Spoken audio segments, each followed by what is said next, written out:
used to do like things that made people cry. Like the world is so serious and there's Yeah. so much awful things.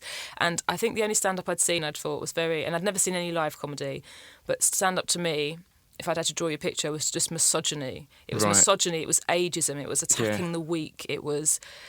and how beautiful cheap, to have that and disproved by people introducing you as a yeah, as a female impersonator. lovely Turns lady. out. And then I did stand-up as an experiment after breaking up with a boyfriend, and I was very, very... And stand-up's perfect if you've broken up, because you know when you have all that this hot energy, like you need to do stuff, you need to make stuff. Stand-up is great because you can write new stuff every day, and you can talk about the person that's hurt you as well, and people love pain. So you've got all this... And you could do gigs every night. Like, I didn't realise, acting, you write all these letters and you try so hard and you try and stay engaged, but you need other people to do it. And to just have this thing where you can ring up some old guy in Balham and go, can I come down and do 5 minutes? And then to go, yes. And then you just write it on the bus. And I just, honestly, and I'm still in a honeymoon period of it, I couldn't believe this thing existed. And I didn't think about career or money or job. And it's a surprise to me now.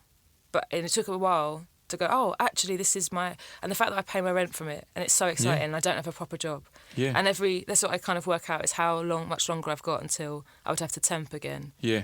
That I could survive, but I'd still carry on doing stand-up for nothing.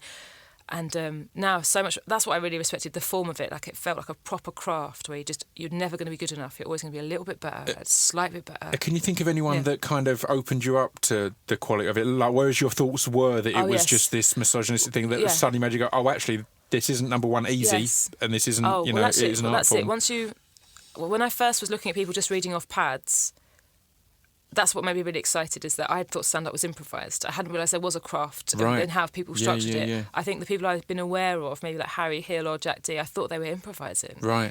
So I thought they had these amazing memories, because I loved callbacks. And I remember always noticing them going, how does he remember? He was talking about polos earlier. I'd forgotten he was talking about polos. And then he brought it up again. And then, I mean, what really excited me on the open mic scene was actually...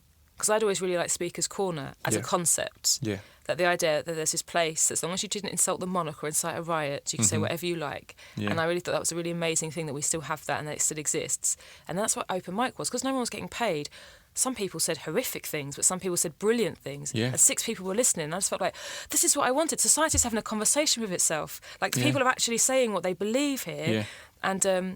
And sometimes with punchlines, sometimes with not. So then it was just generally, and then when I saw people that were amazing, so like Josie, our joint friend, and Bridget Christie and Stuart Lee, and people who were managing to create ideas that were also entertaining at the same time. I think Stuart Lee's one I often use it as an example to show people how crafted it can be, just because his stuff is so intricate. And I'm not saying it's better or worse, or is this amazing, but just the intricacies, it's like that has to have been written down and referenced and some moved. Some people, the craft goes into making it look like they've just thought of it. Yeah. And they're talking exactly like a person talks when they've just had an idea. Yeah. So the craft is all completely hidden. Yeah. But Stuart, and he would say this, he writes it a little bit like using words like notes in jazz as motifs. Yeah. So certain words have importance or are stressed at certain points, and there's patterns that are then broken, and you're able to enjoy that as well as the content.